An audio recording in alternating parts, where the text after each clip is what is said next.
Hey everyone, thank you so much for joining us today on our Facebook Live. Y'all, it has been a week, or should I say a month? Goodness, it's been a bunch of months. The campaign is going good. We're busy, we're making phone calls, we're fundraising, we're knocking doors. I've literally hit the point of I'm tired, but I'm going to keep pushing on and pushing on because we're in the last home stretch. If you don't know, we'll start voting soon. So the primary vote is June 11th. Early voting starts May 25th, and the ballots will be mailed soon. So if you can continue to share the Kamilah Bywaters campaign for the Board of School Trustees in District E, please share that to with your friends, with your family, with everybody. We need everybody to know and find out what's going on. So, hi everyone. Again, I'm Kamilah Bywaters. I'm running for the Board of School Trustees in District E. That area is Summerlin, Spring Valley, and it goes out towards Blue Diamond, but there's really just a lot of desert out there. So I'm really looking forward to engaging and serving our community. Listen, if you're able to help me to make 10 calls a day, that would really be helpful for my campaign. Even if you can't do 10 calls a day, but let's say you can do 10 calls a week. Listen, I will take it. If you need to do one call a day, one phone call to a voter, I will take it and I will happily, gladly, with all appreciation, take it. And let me tell you why it's important to engage and help and support where you can. If you're not able to donate money, I totally get it. You can walk with me. You can help put up signs with us, or you can make phone calls. Here's what I've learned. Most of the people that we're calling are not answering their phone, but we're leaving a message. And let me tell you what happened yesterday. A lady texted me. I'm going to go to the text right now. She texted me and she said, I wasn't able to answer the phone because her family was at an early dinner. And she said, but I heard your message and I really appreciate everything that you were saying and I wanted to learn more. So she went to my website and she said, let me tell you, every single person in her household, because of the voicemail message that I left and telling her about myself and some of the endorsements I've gotten, led her to say that her and her whole family are voting Kamilah Bywaters on the ballot. So even if you're a little nervous, because sometimes it can be a little nerve-wracking, like people will hang up on you. That's okay. It's not that many. I think I've only been hung up on maybe once or twice. I mean, but you build thick skin and you just continue to go through it because we know that this is for a greater purpose. And sometimes the people that we're talking to, the voters, don't really know or understand or have researched what's at stake. So if you're able to help make phone calls, I have a goal for the end of this month to get 1,000 calls. So my niece and my nephew have been helping me. We've done 60 calls a day.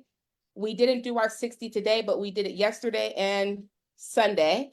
So by the end of this week, we'll have about 500 calls. And then next week, we're going to do 500 to get 1,000 calls.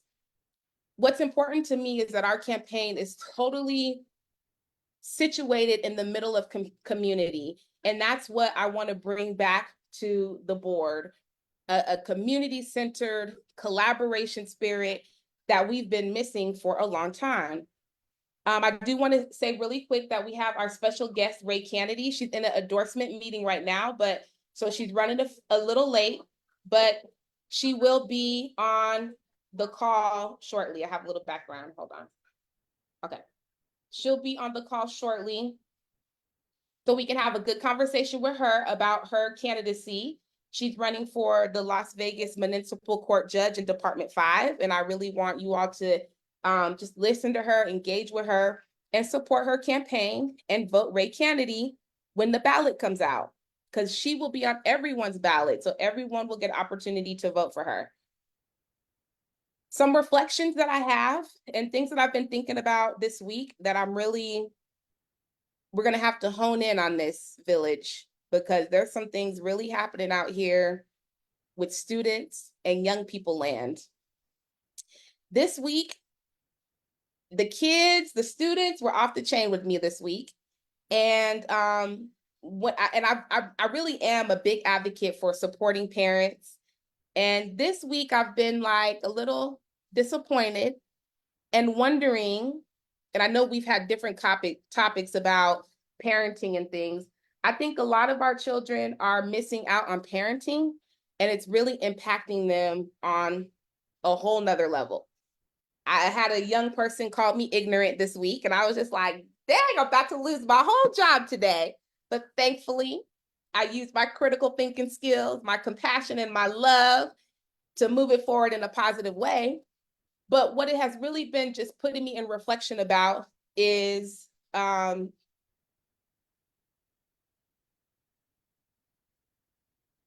me in the reflection of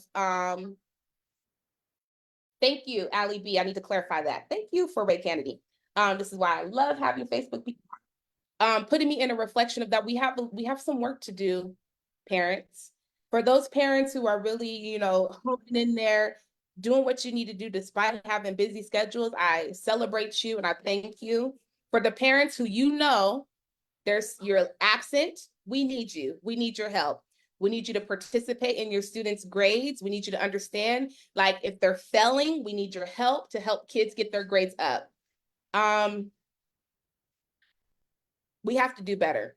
And I have some ideas that I was speaking with Tracy about, like, what can we do to really bring this together? Because students are really suffering, and it's showing in their behavior, in the way that they're treating kids, in the way they're treating themselves, in the way that they're treating teachers and the staff within schools. So we really need all hands on deck. And one thing I do want to clarify, thank you, Ali B. Ray Kennedy will only be in the city. Her name will only be on the ballot of the city of Las Vegas. So thank you for that clarification. And thank you to all those who have joined today, our call.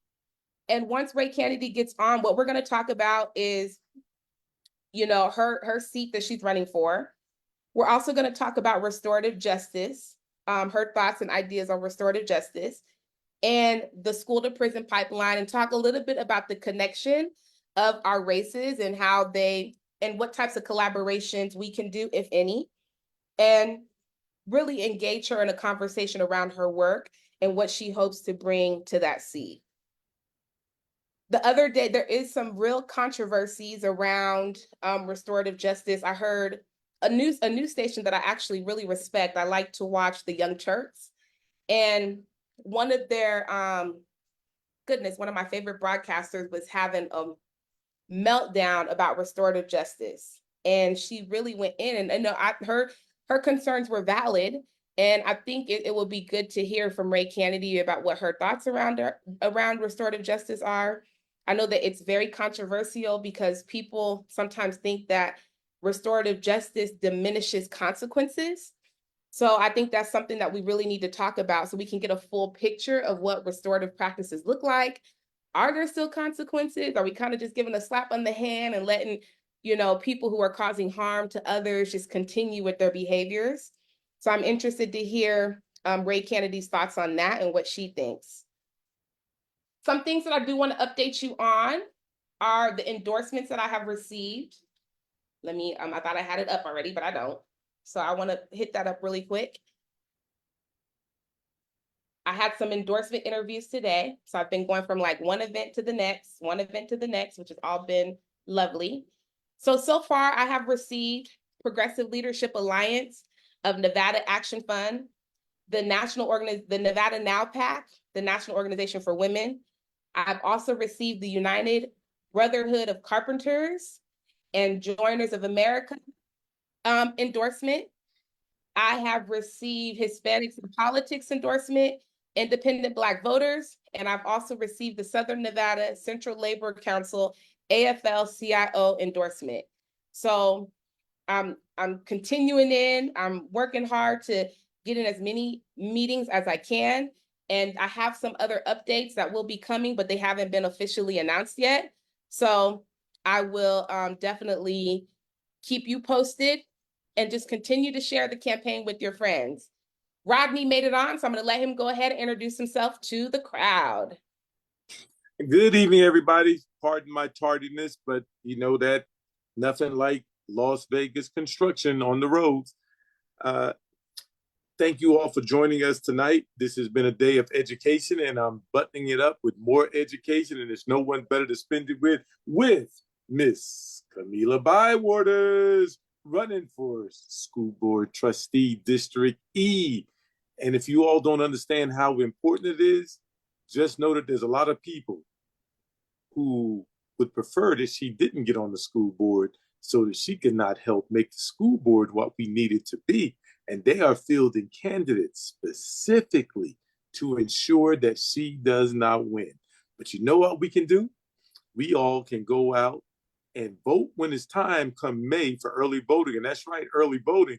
But even before then, she needs door knockers, she needs text message folks, and she needs phone bankers, including myself. And oh yes, by the way, a few dollars to help fill up that gas tank will definitely help, and buy some snacks for her kids, which is the bulk of the folks that's helping. So let's see if we can get on that. And I'm just being real with you all on what it takes to run. And maybe we'll do a show more on what it actually takes to run to get office, because I'm discovering that apparently everybody thinks candidates, regardless of the candidate, is independently wealthy, and that money's just flowing in from someplace. Well, I just want you all to know that that someplace is you. And if you believe in Sister Kamilah, you 10, 5, and I ran for office, and I can tell you the hardest thing was asking for money. So I'm gonna ask on her behalf. She needs money.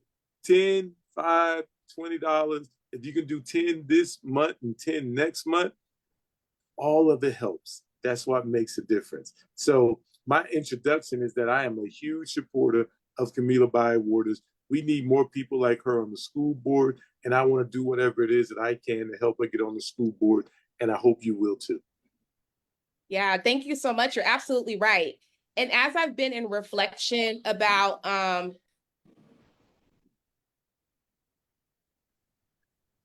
Jasiri's upset about the game, so I had to tell him he's screaming. He's yelling at the game. So I've been in reflection, and we have to do better. We really do.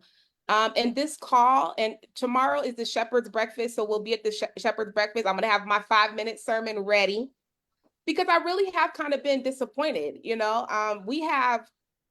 I just think about the ability of our community to build political power, and we're not utilizing or manifesting the power that we have within our church communities, the fraternities and sororities. And I've been sitting here like, hello, hi. Like, for groups that have hundreds of members, we need to mobilize a little better. And I was at an endorsement. I went to the AFRAM, the African American Caucus with SEIU meeting, and I just started tearing up, because it was just like, right now, me and my kids are really on our own. We've done 500 doors on our own, knocking. And it's just like, I don't understand why we're having to pull teeth to build political power with our church communities, sororities, and fraternities. And you may get mad at me, but the reality is, this is the reality. Churches, you pray for the answer. We're praying, Lord, help us get these schools better. Lord, help us to get, Lord, help us to improve let's delete the school to prison pipeline. Let's get good judges. Well, their prayer is here. Ray Kennedy is right there. She's the answer to the prayer. Kamilah is the answer to the prayer, but now we need to get all that faith and that works to get us in the seat. So I've really been reflecting on that. And I look forward to the Shepherd's Breakfast tomorrow, because I'm hoping that we can and I know that there's separation of church and state, but we can do civic engagement.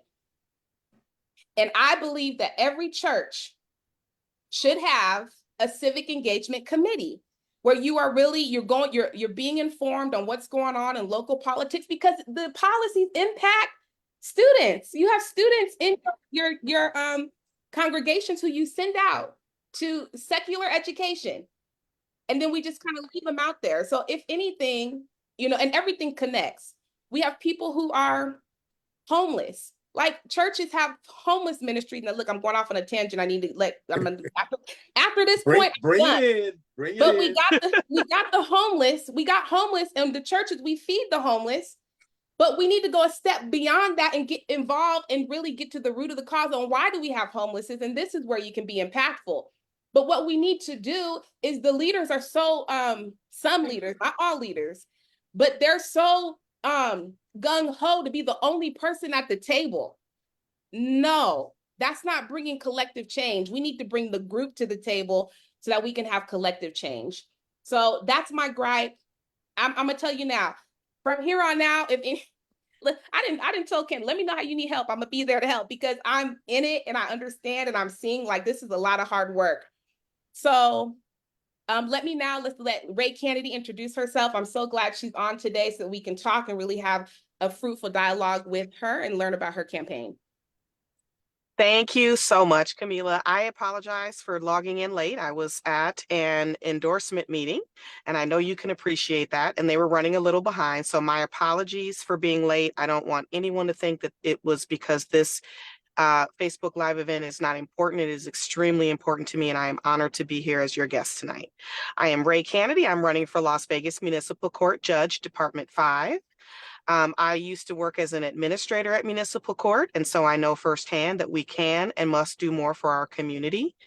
And so my goal is to create a community-centered court that is transparent, innovative, fiscally responsible, and efficient.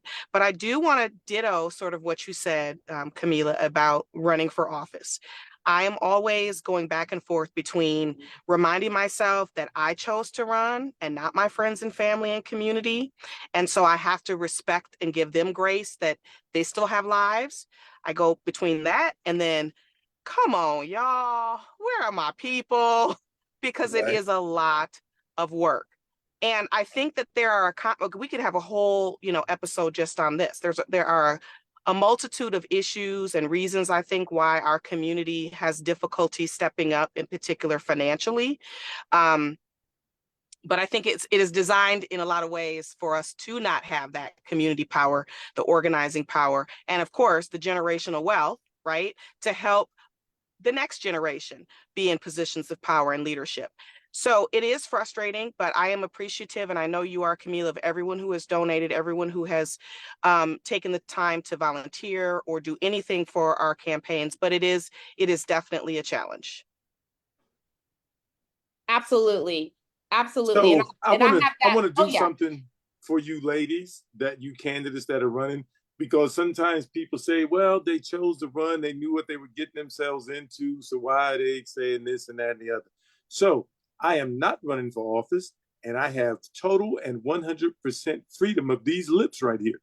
And from these lips to our people, I am saying, if we want good people, if we want candidates that represent our community and our needs, the needs of our children, if we want someone who is sitting on the judge's dais, that we want to be able to appreciate our history and apply the law fairly to us, not extrajudicial, but fairly to us without preconceived notions, then we have to elect our people. But before we can even get to the point of electing them, we have to support them as they go along the journey. And that journey, again, is door knocking, it's phone banking, it's text messaging, and yes, it is money. And though the candidate is very gracious when she says, I understand there may be reasons in our community why we're not able to come up with the money. Well, I go to the clubs on the weekends on occasion, and there seems to be no shortage of money flowing for some hen, for some crown, right? And that's what you do. But it's not because we don't have the money. We have to be serious about this. Maybe one less shot this weekend, maybe one less shot. And you dedicate that shot that you could have had, you dedicate that shot to the municipal court, this Department 5 race, and they're both fives. And then Sister Kamilah, who's running for, what is it? District E. District E, because if we want change, they're not going to give it to us, whoever they are, because they haven't been giving it to us. The only way we've ever gotten anything in this country is because we've made them, we forced it. And if we want to change the school board, we need to make them. And the way that we're going to make them is we're going to give Sister Kamilah a shot. I don't even know how much a shot costs because I don't drink. But whatever shot costs you at your favorite watering hole. It depends on where you go. $20.24. Kamilah Bywaters. There you go. For school board. One shot of that Henny Hen or one shot of that Crown. I know you all like that Grey Goose only because I see it on TV commercials, but can we sacrifice one of those? And for judge, a judge is the most powerful person in this country, in the entire country. Because when they make that decision, unless you can sort of appeal it, that judge, her in this case, but their decision is final. The police can arrest you, but they cannot imprison you. They can detain you. That judge can imprison you, change your whole life and your family's dynamics. So I'm going to get off of the soapbox because these ladies are more than able to speak for themselves. But because I understand politics, President Obama had Luther. And that's when he could say the things that it wouldn't be appropriate for President Obama to say. So I was just being Luther for both of these ladies tonight to channel some of the thoughts that they may have in their head. Maybe. But just in case, I wanted to give it to you as we do when we're just talking one-on-one out there in the hood.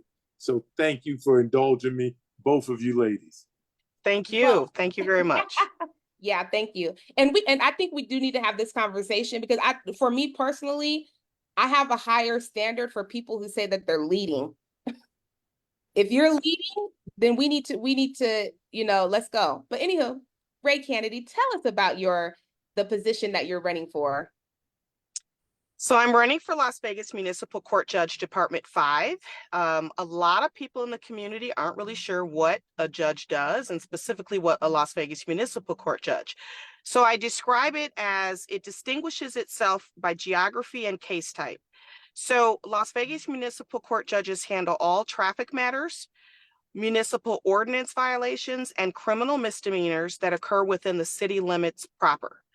That's a little confusing in Las Vegas, unlike some other cities, because you can have a Las Vegas address, but not live in the city of Las Vegas.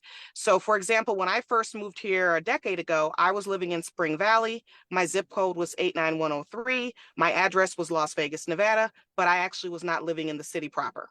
So there are about 20 zip codes in the city of Las Vegas. But if you kind of think about Charleston running from east to west, far east side all the way up to Summerlin, and Rancho running sort of northwest and southeast or southwest and northeast, that's kind of the city of Las Vegas limits. And so as Rodney mentioned, a judge has the ability to take away your freedom and saddle you with a criminal conviction. And with that criminal conviction, having been a criminal defense attorney for 8 years, I know you have over 200 collateral consequences to having a criminal conviction. So even though it may only be a misdemeanor, it's really important. It can affect your ability to get a job, housing, open a business, get licenses. It not only your driver's license, but business licenses, occupational licenses. All of this is important. And then, of course, your freedom can be taken away. When you are incarcerated, you're not out working. So you probably are going to lose your job. You're not able to pay rent. So when you get released, you're probably homeless. You might lose your kids. There are dire consequences to locking someone up. And it is important for people to understand that when you have a judge that makes those decisions with very little empathy and in sort of a nonchalant way, they don't understand how devastating that can be for the person, for their family, and most importantly, for our community. It is important for us to be aware of who we are electing as judge, because I often say the lower down you go on the ballot, the more likely the decisions that position makes will affect your daily life. Yes, having the right president is important. Yes, our congressional members are important. But if you're talking about your everyday living, your quality of life, it is lower down on the ballot. And yet we know the least amount about if the individual's lowest down on the ballot. So as in general, I think our community should get more educated. I try really hard as I go and talk to people and knock doors to help them understand what judges do, because part of this campaign is also, for me personally, is to educate our community and then help them hold judges accountable. They are elected officials just like everyone else. They work for you. It is not the other way around. You pay their salary and you have every right to hold them accountable. Woo! Yes. I like, you really hit the nail on the head when you said the lower down on the ballot that you go, it's like the closer that those decisions are to you. And I think, and this is why I really wanted to have our conversation today, to kind of share like how this has anything to do with the education space. Because if you know anything about education, we're working with students, and a lot of our students have parents who are incarcerated. And it's absolutely important that, you know, what's happening with their families is impacting students in schools. And like I was saying, like, we're having some challenges that I'm seeing with, you know, just, it's apparent that our children are going through things. And this is a part of some of the things that they're going through. And that's why I think it's absolutely important that we have someone like you, Ray Kennedy, who's going to be who you are. What are some of your objectives that you hope to bring to the court? So I have a vision for the court, as I mentioned, and I think that amongst other things, that's one of the things that distinguishes me from my opponents. I actually have a vision for what this court will look like, and I intend to create it in three main ways. The first way is by creating a community advisory council. I want leaders and community members from across the valley to work with me, meet with me on a quarterly basis. I want to be very transparent with the court's data, and I want us to brainstorm how we can improve the outcomes for people who come through the criminal legal system. It is important to me that municipal court, being the court closest to the community, has community input. The community should help determine how that court is run. And so that's one of the things that's really important to me.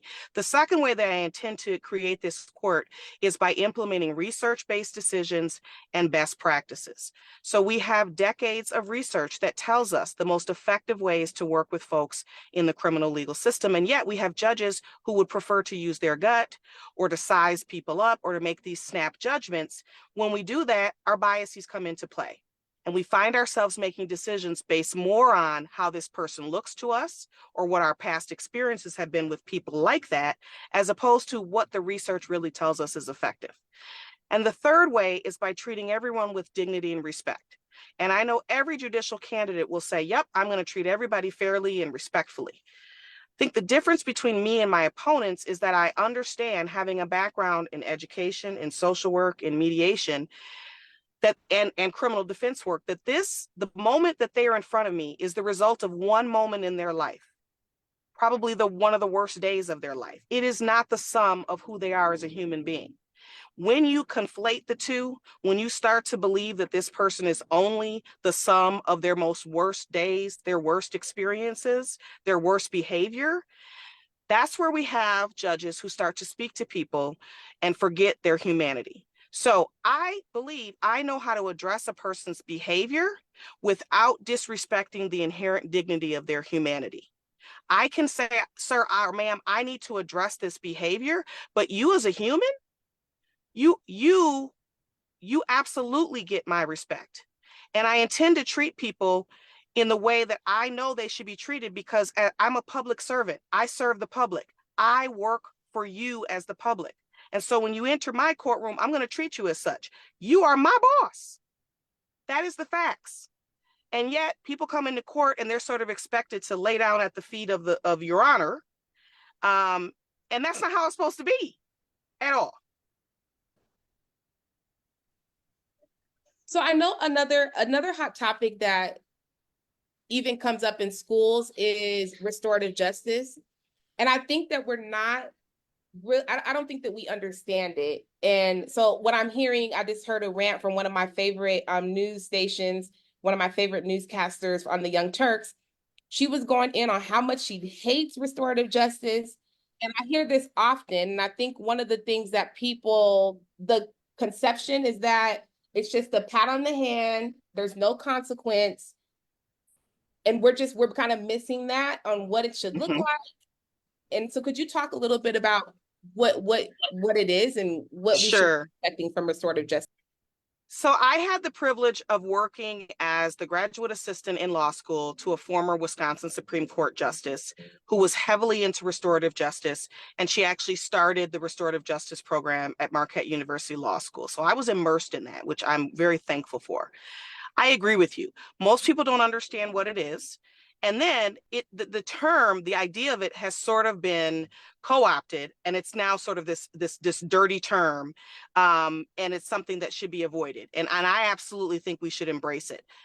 Very simply, it started with indigenous populations, and their philosophy was, what you do to me, you do to yourself and to the community.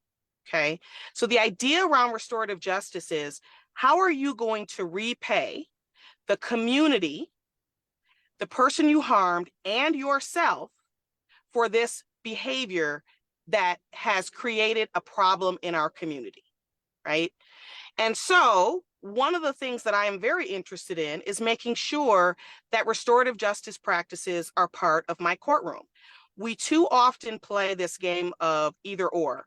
Either you get a slap on the wrist or you're going to jail for the maximum amount of time. And the truth is, we have a ton of other approaches to behavior that we don't talk about because it takes time, and you have to actually have some empathy, and you have to be motivated to implement them. But restorative justice is really helping the individual who has created the harm to understand the impact of that harm. And one of the things that I see, having done criminal defense work and been a lawyer for almost 20 years, is that hurt people, right? And what happens a lot of times is they have a lack of empathy because of a variety of reasons, but oftentimes it is because they grew up in an environment where their feelings were not taken into account. Empathy is not something that we as humans are born with. It is a skill that you have to be taught. You have to be taught what it feels like to hurt someone's feelings, or what it feels like to do someone wrong.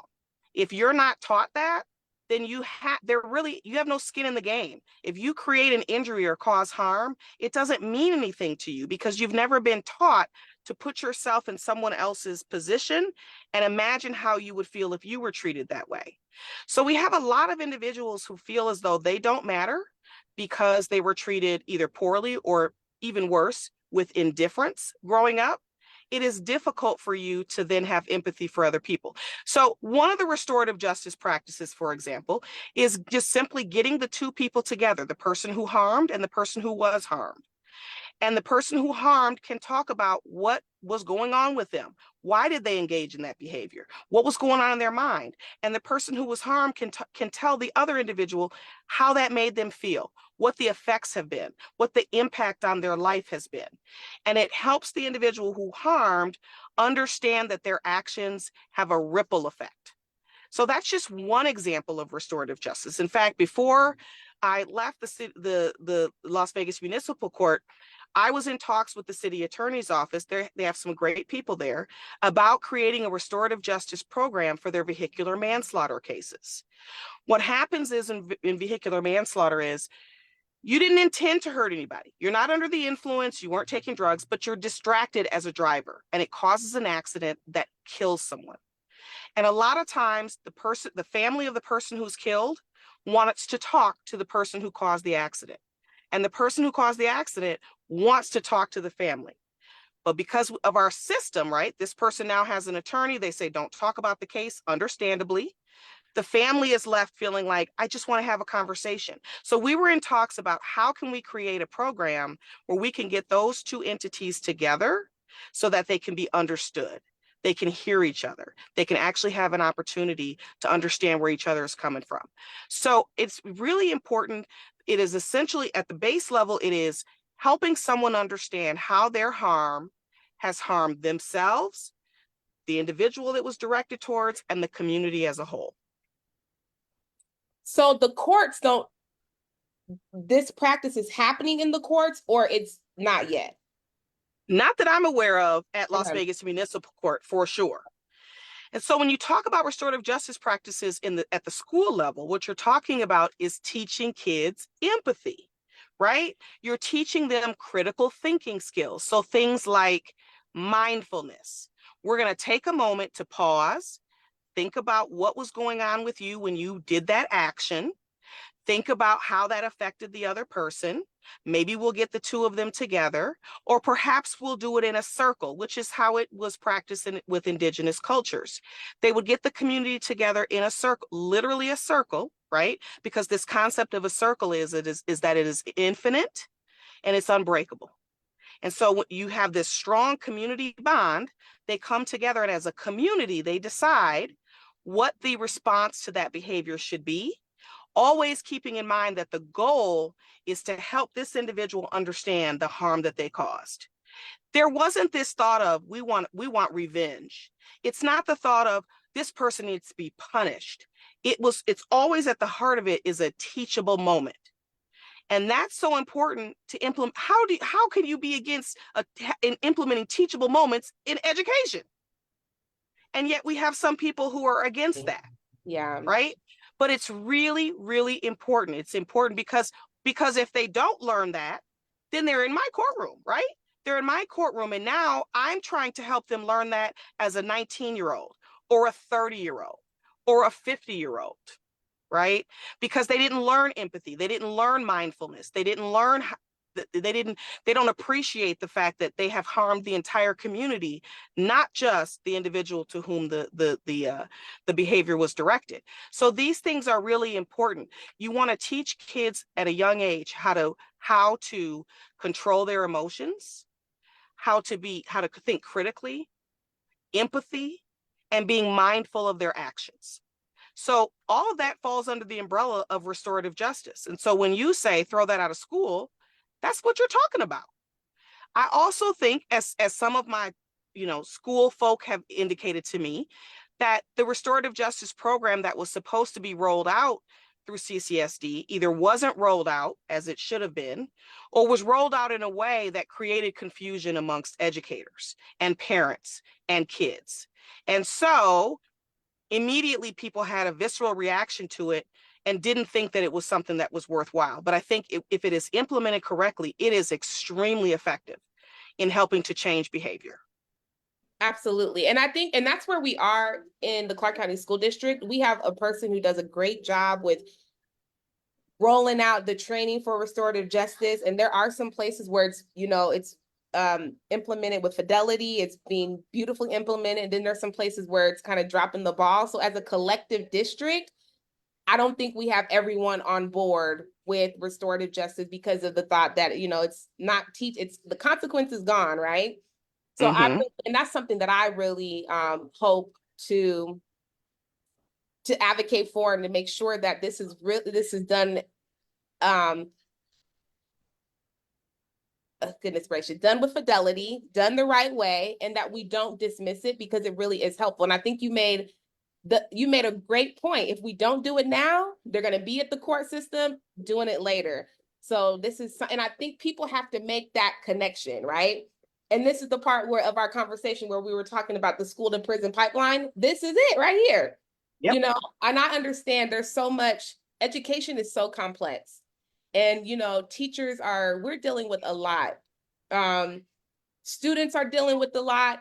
Families are dealing with a lot. Like our community is just dealing with a lot.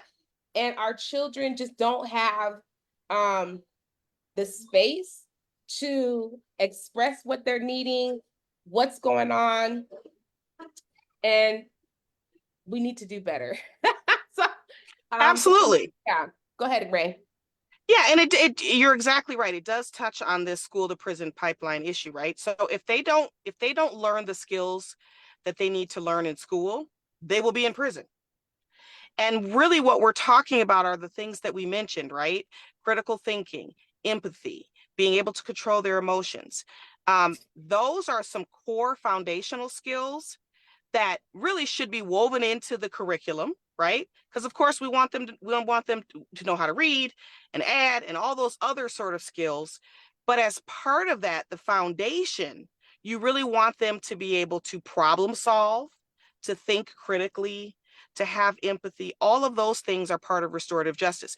Another sort of example of restorative justice is some schools or some courts will have what you call a teen court. So a child misbehaves, right? They get referred to teen court. It's run by the kids. And my experience has been when you give kids the option to provide a consequence to another kid, they're often way more harsh than you would have ever thought to give as a consequence.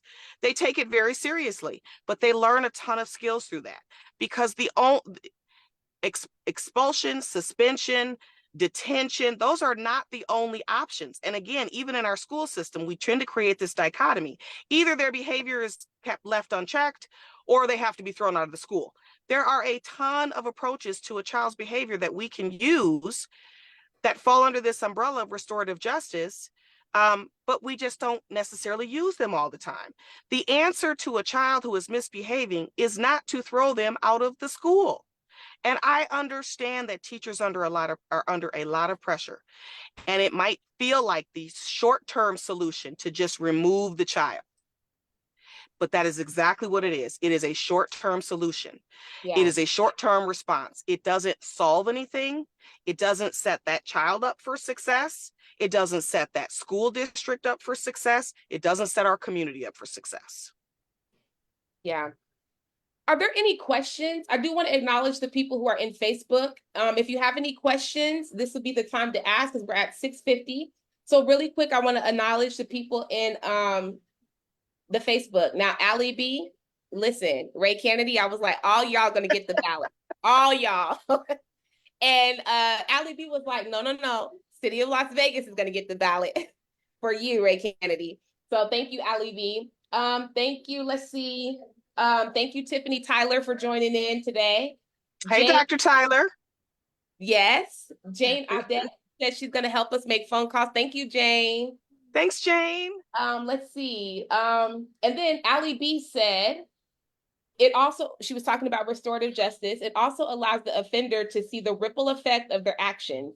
It's not just about a stolen car that was covered by insurance and replaced. It is a person who lost their job because they couldn't get to work that day because their car was stolen.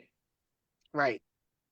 Exactly. Yeah, it's helping them understand the impact of their behavior. Yeah, and added on to that car thing is usually the insurance company don't pay you all the money for that you need to get another car. So now they have to pay money for something that they wouldn't have, that they've already paid money for. I wanted to give one more. This statistic is not very recent, so it may have changed.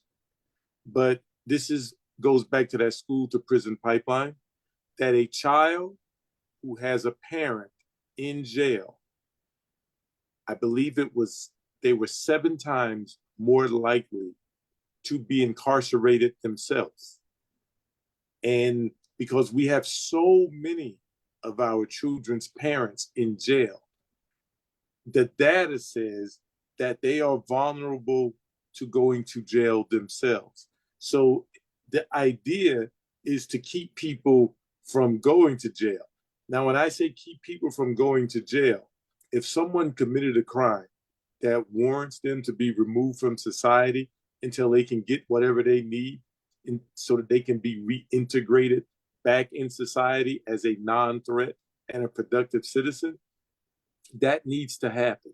But all too often with our people, just because of the way that they look, that thing about justice being blind and you're innocent until proven guilty, in some of these courts, you walk in guilty just because of how you look, because of your background. So the idea is to keep people from having contact with the justice system, because sometimes justice, when I visited courtrooms, and I don't even like to go, but it was an important education for me to go to see it for myself. And when I go visit these courtrooms, a lot of the times, in the words of the late and great Richard Pryor, all I see, I don't see justice, I just see us, just us. You make a really good point, Rodney. And, when I talk about wanting to implement research-based decisions and best practices, that is part of it. And again, when you have a judge who thinks they can size somebody up, they're really just looking at the superficial. What we know from research is that folks who are assessed as low risk, they should not be in the criminal legal system. Okay. What makes them low risk are all the things they will lose while they are entangled with the criminal legal system. A person is low risk when they have a job, they have a home, they have ties to the community.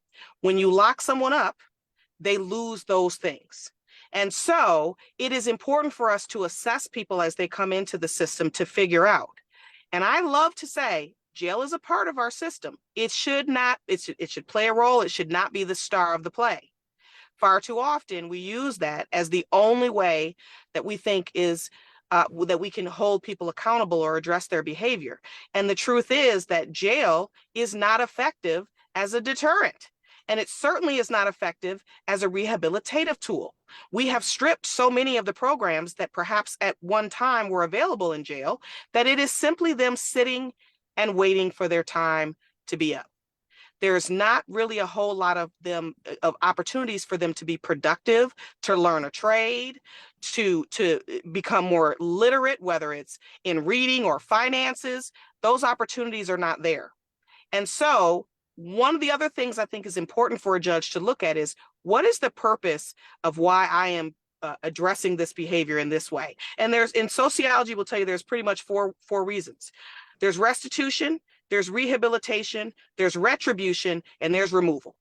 So like you said, Rodney, some people just have to be removed from society for a period of time. Okay. Restitution really talks about, and that's sort of the opportunity to have the piece for restorative justice. It really talks about giving back for that from which you took. Retribution is revenge. I don't think that there is a role for retribution in our system. That should not be the purpose, is to simply punish somebody or to get back at them, right? And then there's rehabilitation. And for me, rehabilitation and restitution should be at the forefront of every judge's thought process when they're deciding how to approach and respond to somebody's behavior, because that's the only way we make our community healthy. We don't make our community healthy by simply relying on removal, and we certainly don't make our community healthy by trying to be retributive to people who have committed crimes. Right.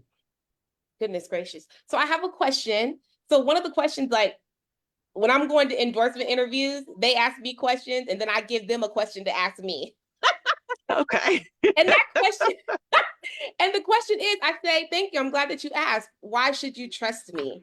So that's my question for you, Ray Kennedy. Why should we trust you for this position? Wow, that's a great question. So one of the reasons I think that the community should trust me is because I'm putting in the work. I don't come from wealth or legacy. I'm not relying on my name or my parents' bank account to push me through this campaign.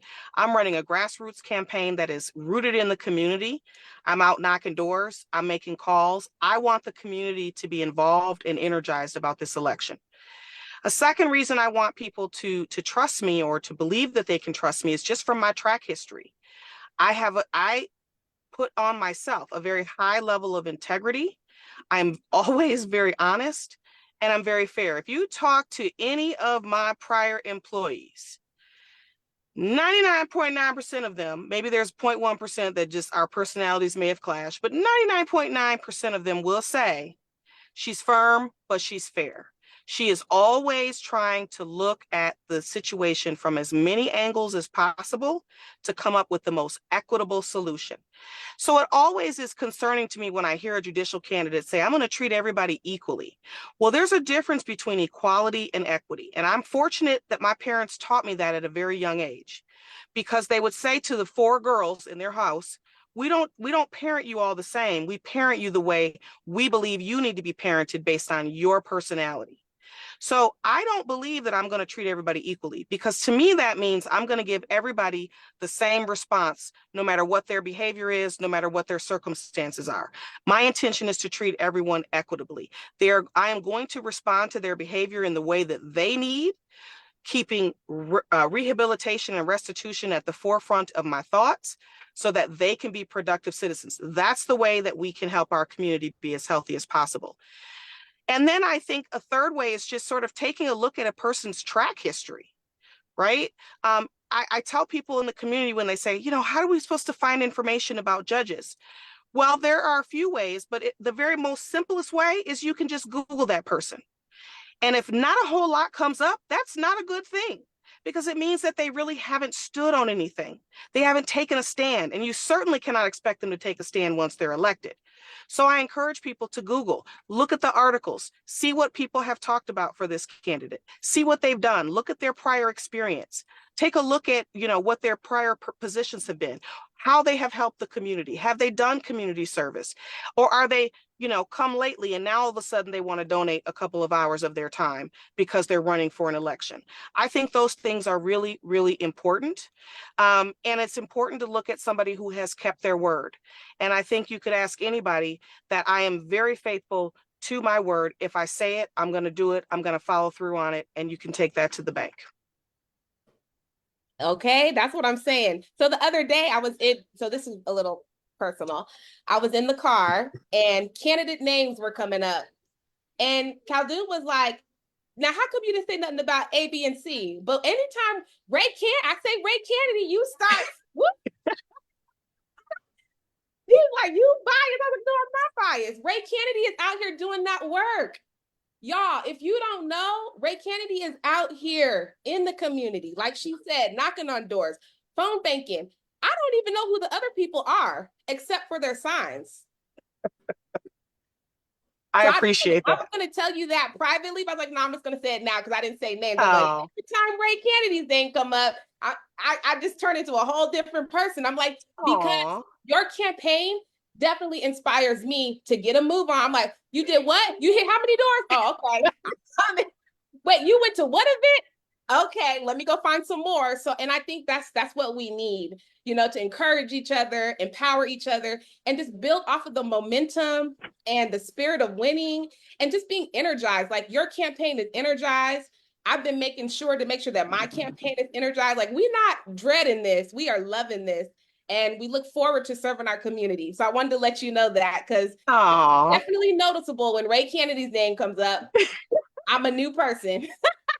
Thank you. I am how's everyone doing today? Good. Hey, hello. Walter. How you guys doing? I wanted to interject and ask a question. With you becoming the next judge, what are we looking to do?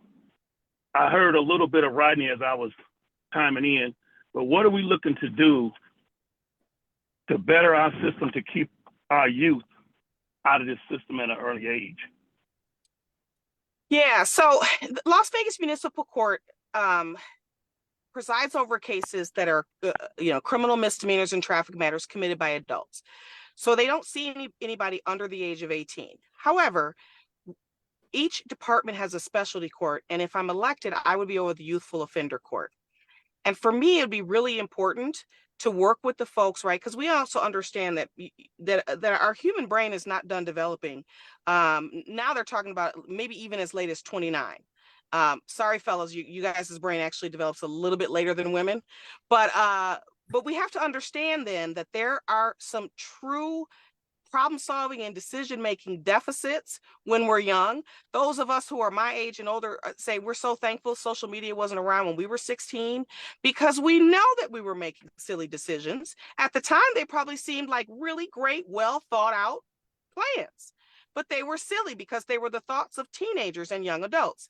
So one of the things that I am hoping to do with that youthful offender court is to have the individuals who graduate go back even further and not just serve as mentors to the individuals who are in the court at the current time, but also go back into our high schools, into our middle schools, and talk with them about their experiences and try to help them to steer clear of that.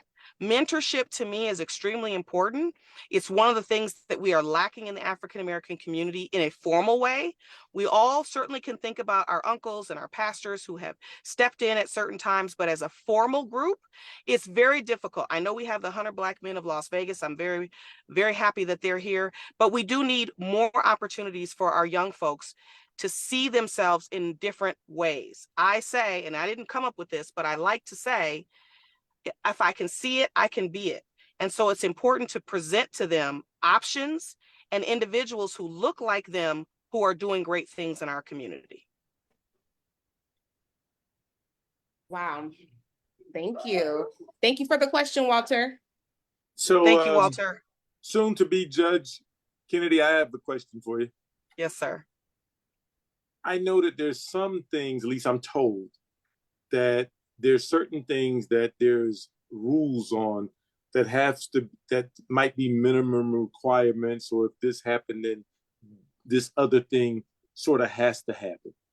And in those areas, judges may not have a lot of leeway.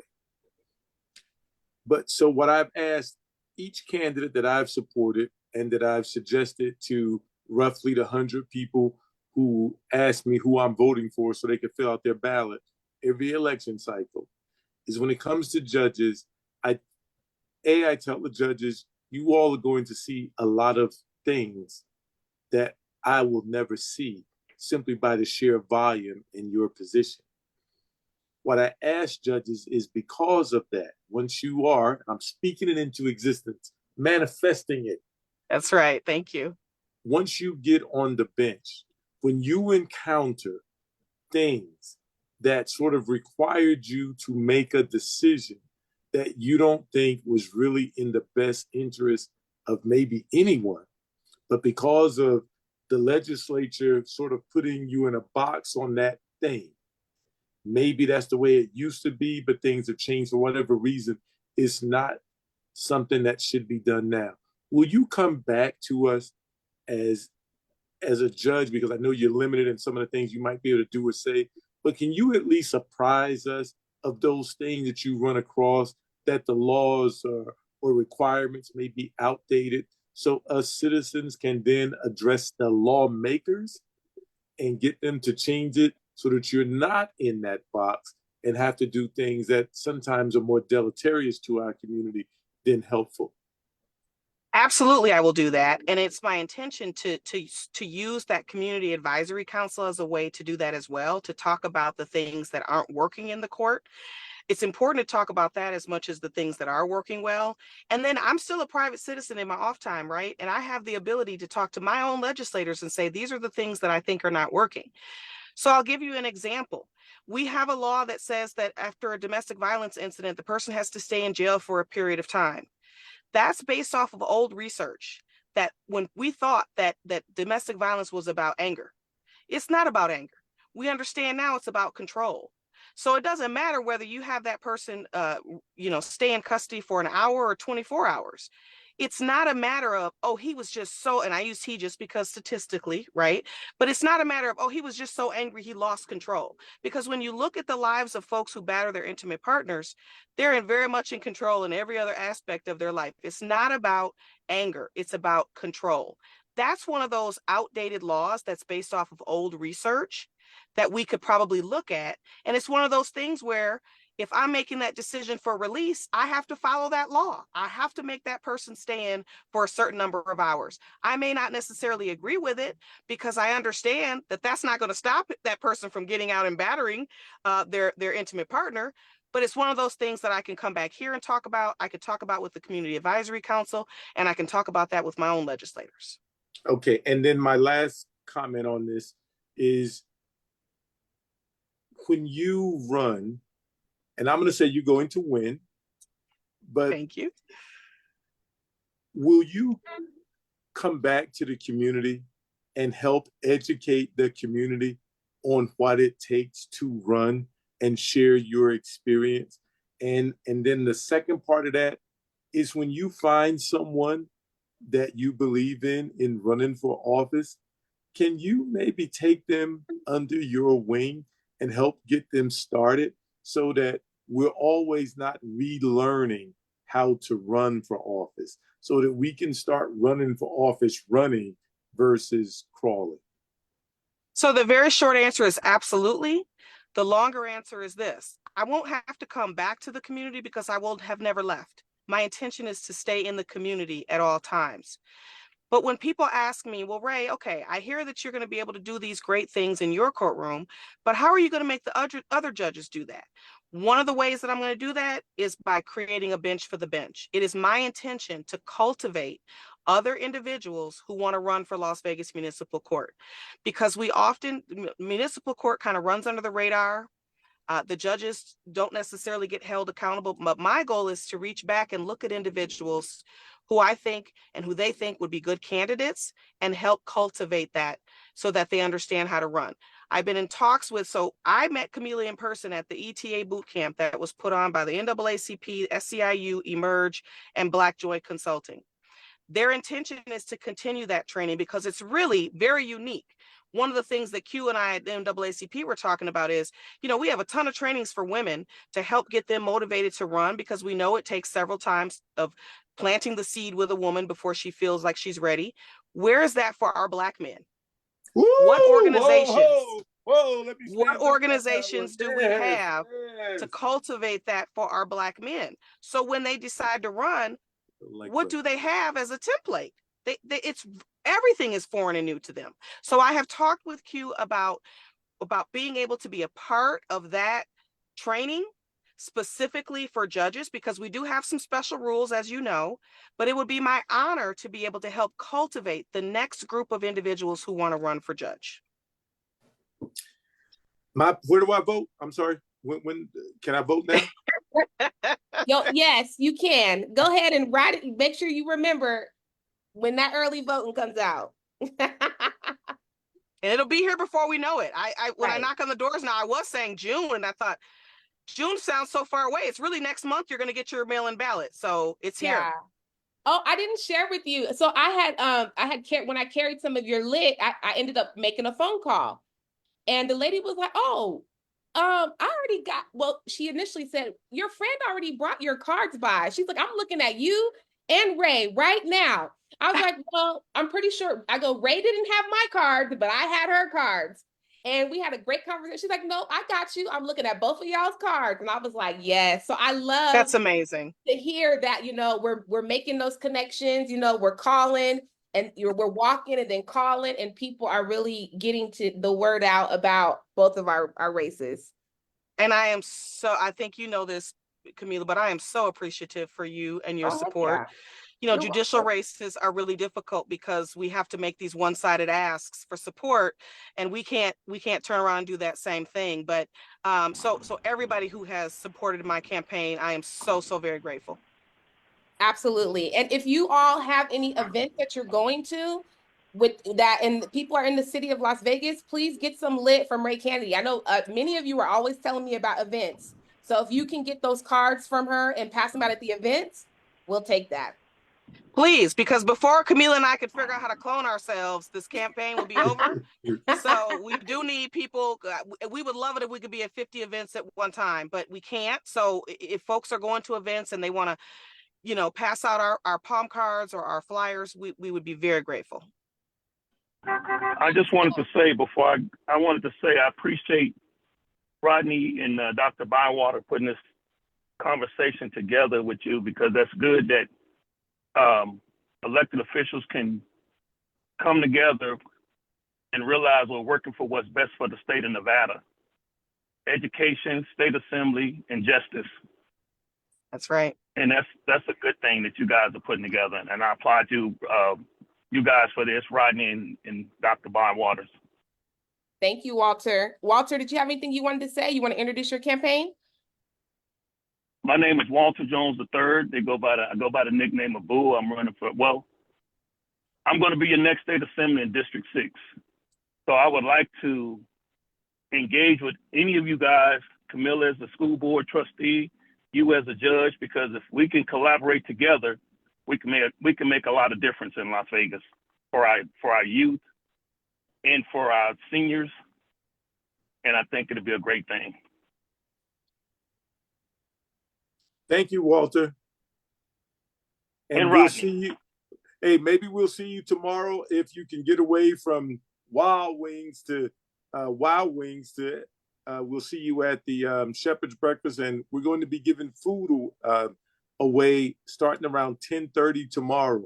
So any Yeah, I'll be candidate there. that want to be out there to help us pass food to your constituency, and we're giving the food away, please come on out and join us 10:30 tomorrow, right on the corner of H and Owens, right down the way from the And I wealthy want place. to give you your, as a man, I can't give you, I'm not going to give you flowers, but I'm going to give you some stripes for the things that you have done in our community and the things you continue doing in the community. Well, thank you, So I'd Walter. rather give you stripes. Flowers go to women. I'd rather give you stripes. Well, as long as the stripes don't come with a belt or a switch, I will gladly accept the stripe. But you know, Don't Walter, take us back to childhood, Rodney, with the whoopings. Don't yeah. take us back.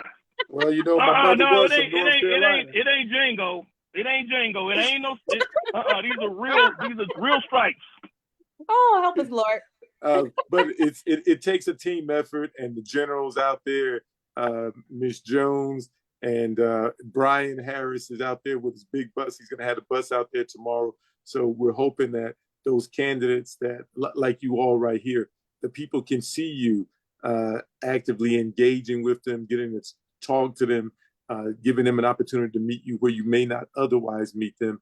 And, you know, when you're handing people food, they have a tendency to remember who you are. Mm-hmm. Absolutely. Mm-hmm.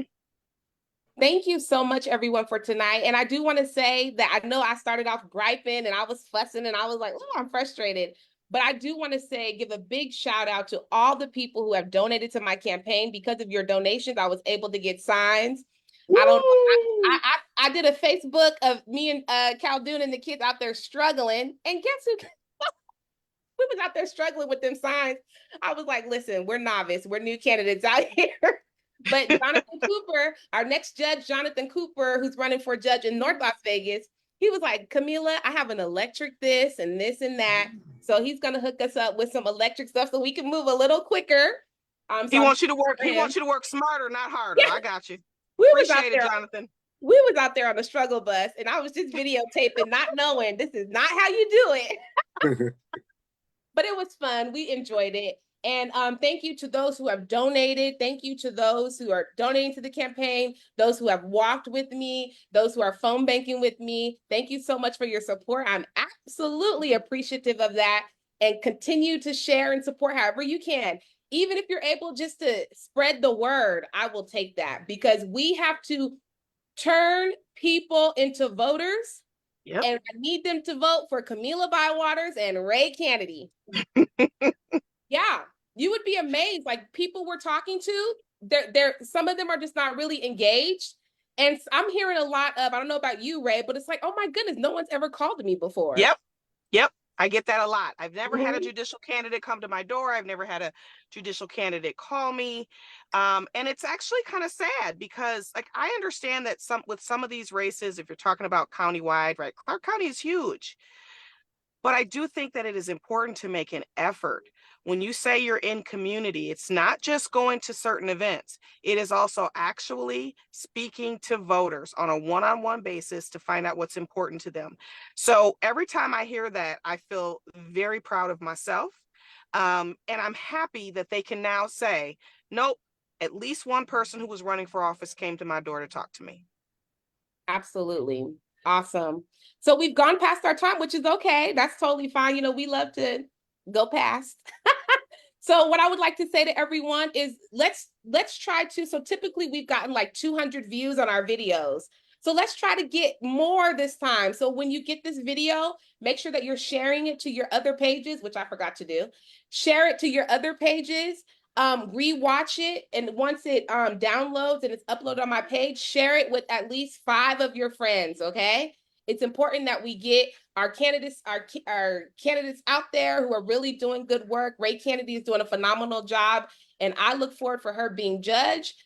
Any last words? So we'll let Rodney do last words, and then Ray Kennedy, if you have anything you want to say, and then I'll end it out. I just want to thank you for the opportunity. Such a pleasure, even if it's online, to meet you, Rodney. I appreciate what you guys are doing. Just like Walter said, I appreciate what you guys are doing. And certainly once the video is available, I'm going to share it all over the place. I hope others will as well. Because what we're trying to do ultimately too is just help the community be more educated about these issues. And this is a great way for them to get that education. Well, thank you all for being here. Thank you, Ray, for being here tonight and sharing and educating us, because really what judges do is somewhat nebulous to most folks, other than either they send you to jail or not. But all the things in between, most people have no idea. Hopefully in your court, you'll be able to allow people to come in and see what happens, because that is a learning experience for sure. As much as I'd always in my life tried to stay out of court, by me going in to see it for myself, I was happy that I went to observe versus being in front of the judge. So those are things we could do. Again, everybody, hey, I'm a citizen like you all, but I know it's my civic responsibility to sort of spread the word about the candidates that are going to be best for us. And what I tell everybody is, when you find candidates that are going to be best for our community, they are inherently best for all communities. That right. cannot be said about other communities, but it is something that's unique to our community, and history bears it out. So by electing capable, and I'm not saying just elect them just to elect them, these are both very capable individuals. Kamilah Bywaters has longtime roots in this community. She is a child of this community. Her children are in this community. She's gone to school here. Her children goes to school here. She's taught here, and she's had a higher education here. She did take a while to get some of that good HBCU education to bring her back to the roots, but she brought those roots right back to the community. And that's what, that's the talented 10th that Dr. Du Bois actually spoke about. Sister Kamilah is representative of the real talented 10th. So we have a real one here, and we need to get on that school board so she can do real things that will impact our community, not just as an afterthought, but as a forethought. And then you just heard that soon to be Judge Kennedy, it said that she don't have to come back to the community, because she never plans on leaving the community. And she's going to do some things that the community needs. And that is letting us know about these onerous laws, or these outdated laws, that we need to get with people like, well, he goes by Boo's, his nickname, but he's Walter Jones. I believe it's the 3rd Assembly District 6, so we can tell him and his peers that, hey, maybe this is outdated and we need to look at this, because remember, these are people's lives that we're talking about. We're talking about their lives on the backside of it, typically when they see the judge, and we're talking about people's lives on the front side. And if we take care of them on the front side, maybe Judge Kennedy don't have quite as much work on the backside. So everybody, tomorrow, 10:30 a.m., H and Owens, look for the big bus. We will be giving out food to our community. And to those of you who are running for office, if you want to get that up close and personal with your constituents, that's a great opportunity for you. Awesome. Thank you so much. Did anybody else want to say anything before we get off? Tracy, did you have anything?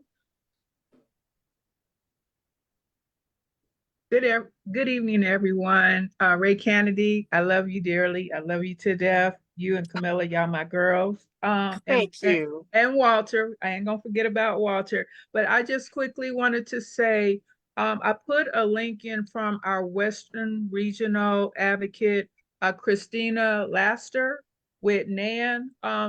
She is doing a survey. And so I'm hoping that everyone was able to see it. But that's a national survey that we're doing pertaining to Black children in education.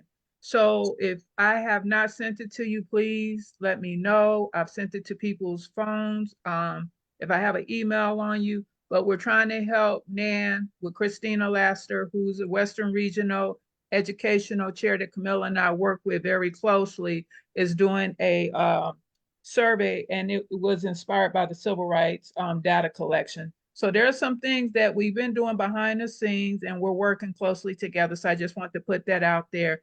And I hope everybody will share that link. So it's just not for us here in Nevada. If you have family in California, New York, Michigan, Hawaii, wherever, send them that link and have them to fill it out. And so we can get better services and representation for our children at the federal level. And once again, I love all of you.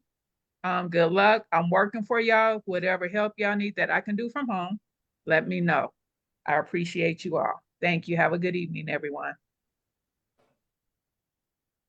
Thank you, Tracy. Anyone else?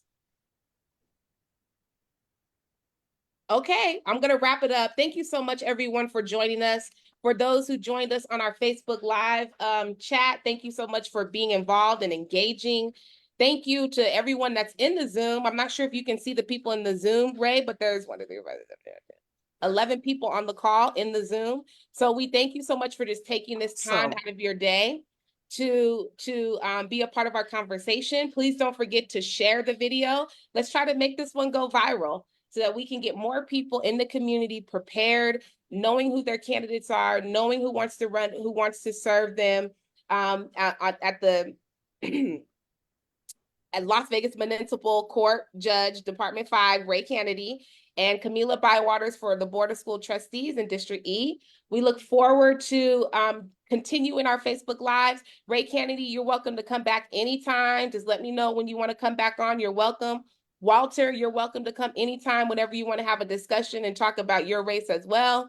So go ahead, enjoy your night. When you lay on the pillow, just relax for a second. Take it all in. I've been doing that. And I'm like, oh my gosh, just so comfortable. I get to lay down. So please take a rest tonight. Take an extra tug with the pillow and really enjoy your rest. And let's get up tomorrow, be grateful, and let's continue it again and support each other. I look forward to seeing you next week. Have a wonderful evening. Thank you. Bye. Bye-bye.